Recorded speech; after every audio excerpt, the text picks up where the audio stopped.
1 year ago, on the day that I'm uploading this video, I had broken my hand. Out of frustration, I punched the wall and ended up breaking the metacarpal right in here. I broke my hand and I almost threw away the thing that I love the most, which is music and playing guitar.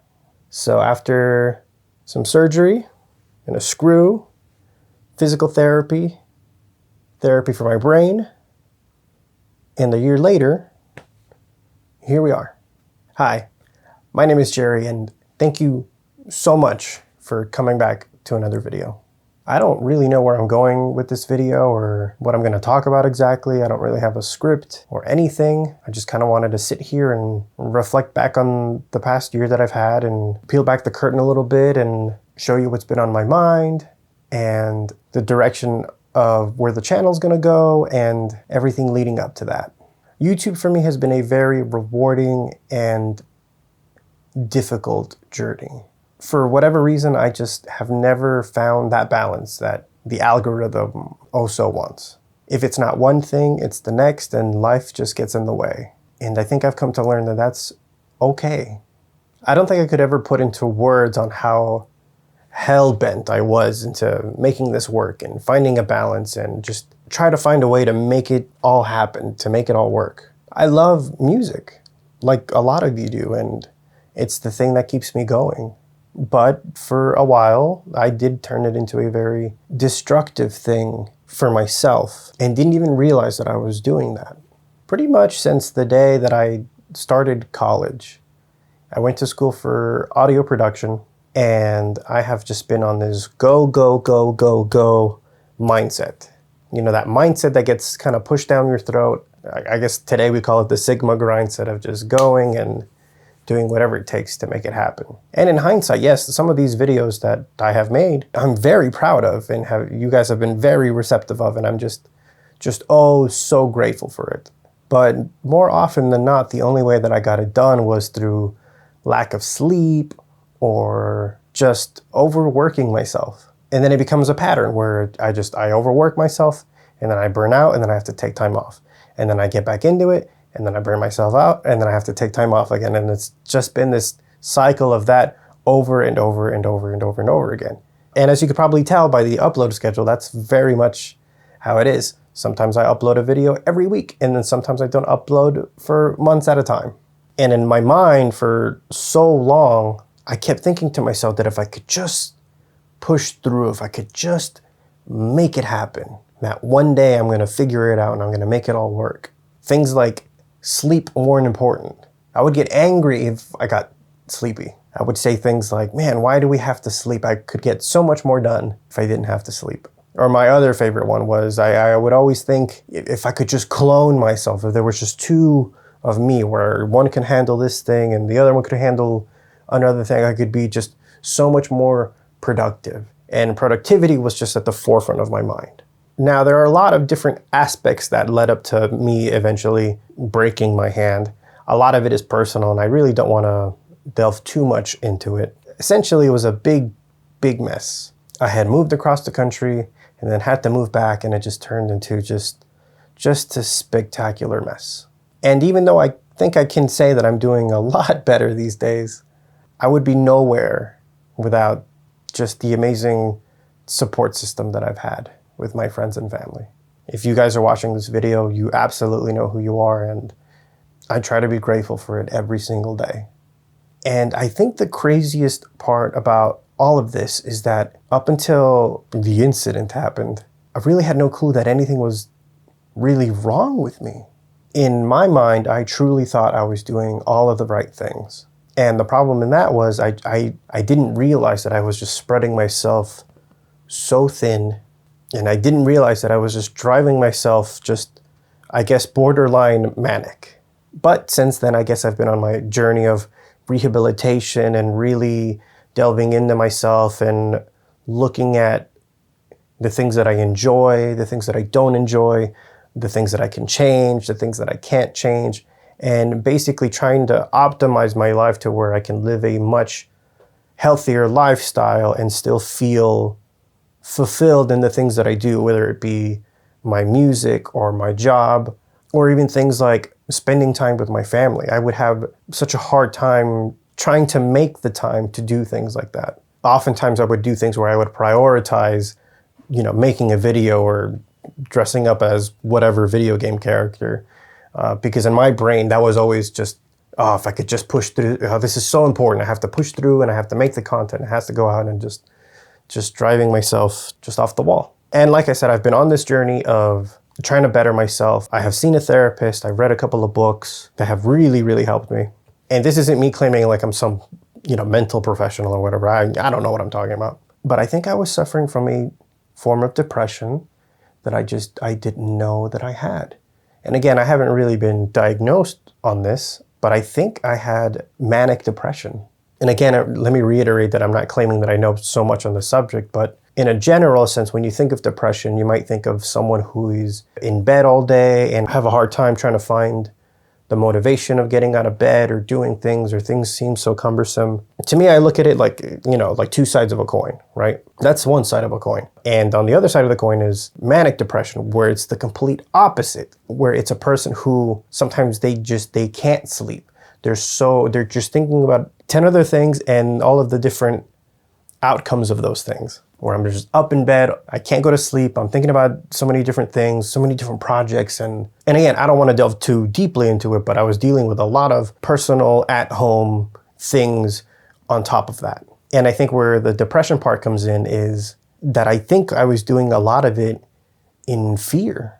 And so much of what I was doing was in fear. A fear of not making it, or a fear of never being successful with my music or my projects or videos or whatever it is, that I have to have a hand on the wheel and be in control and make sure that everything is going according to plan. And again, like I was saying before, sacrificing things like sleep or spending time with a loved one or understanding the loved one or even understanding myself. I guess the best example I can give you is take the gear demos that I do. For me personally, trying to make a gear demo video is a very long-winded and laborious process. As much as I love making videos, there is a part of me that has a very hard time making these videos, setting up the camera and the lights and making sure everything is correct and that I look okay. And, and even small things like I've been struggling with my weight and how do I look on camera, and just, there's a lot of anxiety there for me. And that's not to say that I'm sure there's millions of YouTubers that go through the same thing. But I look at people who were like my big idols, like Ola England or Fluff or whoever. And in my mind, again, I can't confirm. I know there are a lot of gear guys that can just turn on the camera, turn on the mic, grab the guitar and just play whatever. Here's the amp I'm demoing today, or here's their guitar. Yeah, let me check this out, blah, blah, blah, blah, blah. And it's really their personality that carries out the video and carries out the enjoyment of the content. Again, that's not every video, but those are a lot of my favorites, and I'm sure those are a lot of your favorites too. And again, going back to that manic depression, going back to that fear, I have a lot of fear in being so raw on camera like that. So when I do a gear demo, the process is pretty much this. If it's a guitar or an amp or a pedal or whatever, I outline a script. And I know a lot of people do scripts, and that's great and everything. But for me, I have to outline a script, and I got to make sure I hit every detail. And then not only that, I'm not going to improv in front of camera. I'm going to write a demo track because I'm afraid of messing up on camera or seeming like I'm not as good of a guitar player as I am, and people are going to think I'm a fraud, and just then I start to spiral. And then I'm in my head, and just the thought of doing that fills me up with a lot of anxiety.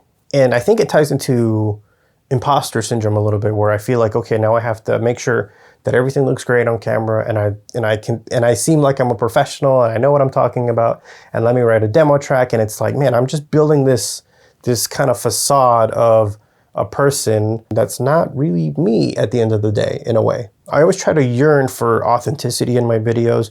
I don't really like to bash companies or songs or whatever. I really only try to do things that I enjoy. But if I'm making the process a whole thing where I feel like I have to be somebody else, or I feel like I have to be as good as another person that I look up to, I've lost the authenticity in it. And I know I've probably called this video like channel update or whatever. In trying to tie it back into the theme here, I guess in the past year that all of this has happened, I've had a lot of time to reflect on myself and the things that I want to do.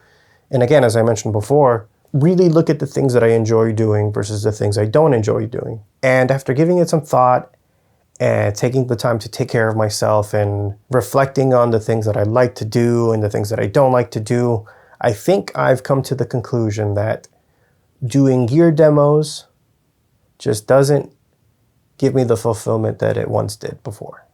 And that's not to say that I won't ever do one here and there. I'm a guitar player. I think it's very much in our nature to nerd out over gear and pickups and pedals and what have you. But I'm probably going to scale it way back to where maybe I will do a rig video here and there, or I get a guitar that I'm very excited about here and there and I'll share it with everybody. But I really want to try to start living life with a lot more sincerity and honesty. And if it just doesn't bring me fulfillment, then maybe I shouldn't do it.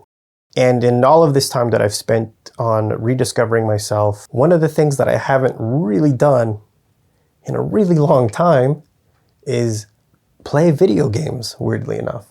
Again, I wouldn't make the time to try to enjoy myself. For me, playing video games or even other things like watching a movie, and again, going back to what I said earlier, spending time with family, like I felt I was being just so unproductive if I took the time to do things like that. Even for an hour or two a day, which now in hindsight is just very, very unhealthy thinking. But I've taken a lot of time to play video games and kind of reignite my love for them. Sonic Frontiers specifically is a very special one to me because it came out about a year ago, right around the time when everything happened, and it was just a very dark and very scary time for me. And I had to make some very difficult decisions in trying to better myself. So for a while, it was very hard for me to pick up that particular game because it just reminded me of that awful, scary time. But eventually I did kind of find the strength and the bravery to put that bad time aside and just try to enjoy the thing for what it is. This thing has nothing to do with the other thing. You should enjoy the things that you like to enjoy. And in turn, that got me into streaming a little bit. And that's kind of a new endeavor if you've been following the channel a little bit. Streaming has been really fun for me. I don't know if I'm going to continue to do it on the YouTube channel forever. I might post long clips on maybe a second channel or continue doing everything on Twitch. But it's been really fun and very fulfilling. And you guys have been just so supportive, which is just amazing. And again, I'm just beyond grateful for all of it, for everyone sticking around and just being here. That just, it really means the world to me.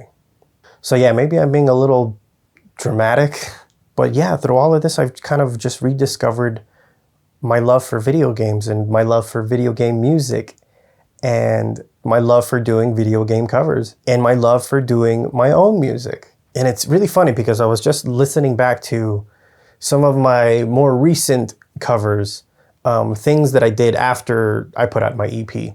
And the one common thing that I noticed, in my opinion, again, I'm a musician, I'm very hard on myself, was the diminishing quality as it went on. Again, to me anyway, my mixes were getting worse. And the covers themselves or my songs were becoming more generic and less creative. And I think a lot of that too had to do with me trying to appease some algorithm or trying to get something out in time because I really felt I had to come out at a specific time. And in turn, a lot of my more recent videos, I feel like the quality has dipped a ton. And again, I don't think that's all on me. There was a lot of life things happening that kind of kept me from doing the things that I love to do. And for me, coming in front of a camera and speaking, sometimes it's a hard thing and sometimes it's not such a hard thing. Like right now, it's been very easy to really spill out my feelings and really be honest with you. And again, I think it goes back to me trying to be more sincere with everything that I do. Me making a script and reading it out and trying to reiterate it word for word in front of a camera just never worked for me because I felt like such a fraud. I felt like I was being a bad actor or being a bad salesman. Hey, check out this piece of gear or whatever. But if I'm just here and I'm being honest with you, or when I'm streaming games or, I want to stream other things like working on guitars or, just peel back the curtain and show the world the real me for the first time. It's very gratifying. It's very freeing. For the first time, I feel like I don't have to pretend to be somebody else to get people to like me or the things that I do. And that's the other thing. If you don't like me or you don't like the things that I do, like, that's okay with me too. So with that being said, if you subscribe to the channel for my gear demos or my Line 6 videos or Schecter videos or whatever it is, let me be the first to say thank you so much for your support and for doing that. I'm still very much a gear nerd like most of you out there, but my drive in making a lot of that content, I think, has just fizzled out. So if things like video game covers or video game content or my own music just doesn't interest you, that's okay. Like, please feel free to unsubscribe if that's not your cup of tea. But I think from here on out, I'm just gonna take my time and do the things that I like to do and release things when they're ready. And if it doesn't appease some algorithm, then so be it. Because I think along the way, I just kind of forgot that I started doing this because I enjoyed doing it, because it was fun, because I looked up to my idols and I was inspired and I wanted to be like them, and it was fun, and picking up the guitar was a fun thing, and I weirdly turned it into just almost like a weird obsession where I had to make it work. And right now, speaking transparently, I'm very much a long ways away from turning music into a career like I've always dreamed of. I still very much have to work a full-time job to try to make it all happen and clean up a lot of the mistakes that I've made in recent times. But it's a journey, and I have to trust in the process and never forget to put my mental health above others. So I guess I'll finish off by saying that if you are struggling with a passion of yours, or you're trying to be creative and you're trying to turn it into something viable and rewarding, or if you're just, a normal guy and you're just trying to go by day, please do not forget to take care of yourself. Because I did, and then I almost threw it away. Thank you so much to each and every one of you for continuing to come back and watch another video. I think right now I have a couple of more on the docket that I want to get out before the end of the year. I'm probably going to try to take a lot of December off to try to spend time with family and enjoy the holidays and not have to worry about projects for a little while. But I'm looking forward to doing more video game covers and original music, which I haven't done in a really long time. And I've just been dying to get back into it very soon. And hopefully a lot more of it in a very healthy way. Thank you so much. Please take care of yourselves out there.